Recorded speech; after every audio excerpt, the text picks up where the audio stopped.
Hi everyone, I'm a male, 25, 21, who is just realizing the situation my parents are in after a 5-year fixed variable rate mortgage they took out in 2021. My parents are with CIBC and I have just learned that they hit their trigger rate a while ago and that their payments couldn't completely cover the principal and interest. I was told today from my parents that they owe CIBC around $22,000 in arrears or deferred interest, not really sure, before they can renew with them for a 3-year fixed mortgage. My parents can only pitch in a $10,000 to $12,000 personal line of credit that they will take out and are asking me to contribute $8,000 to $10,000 to cover the rest. They're also asking me to contribute $300 every month starting in the summer to cover the new mortgage payment they will be renewing at in the summer.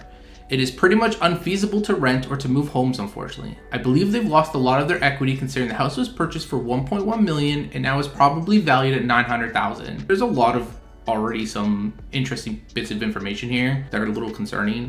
Number one, that they owe $22,000 in arrears and that they had to take another line of credit, so they're just going into more debt to pay it down. So like, it's a little dicey already.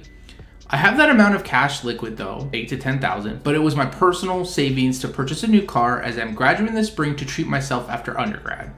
I am very, very hesitant to just give 10 grand worth of money and to never see it again for financial literacy mistakes I didn't make. However, I also live at home and can't just see my parents lose their home because of me. I'm not sure what to do. I feel trapped and it really does suck since it destroys my personal finance goals I had and sets me back so much. And there is an edit for clarification. My issue isn't paying them rent but more so the $10,000 I'll see again as they won't be able to pay it back to me. So right off the hop, there is not enough information. As an advisor, I always want as much information as possible, and I would ask further questions. You know, what are the parents' incomes, other assets, if they have any, what are they doing to what was the house purchased for, stuff like that. The son, he's only 21, he's an undergrad, which is fantastic. He's been able to squirrel away money, about $10,000. Obviously, it sounds like he's lived rent-free this whole time, which is fine. It's totally cool, he's in school, right? And so they're asking $300. He's fine with that, which is you couldn't find that anywhere in Toronto or pretty much anywhere to live in a nice place in a whole house, right? You get to access to the whole house.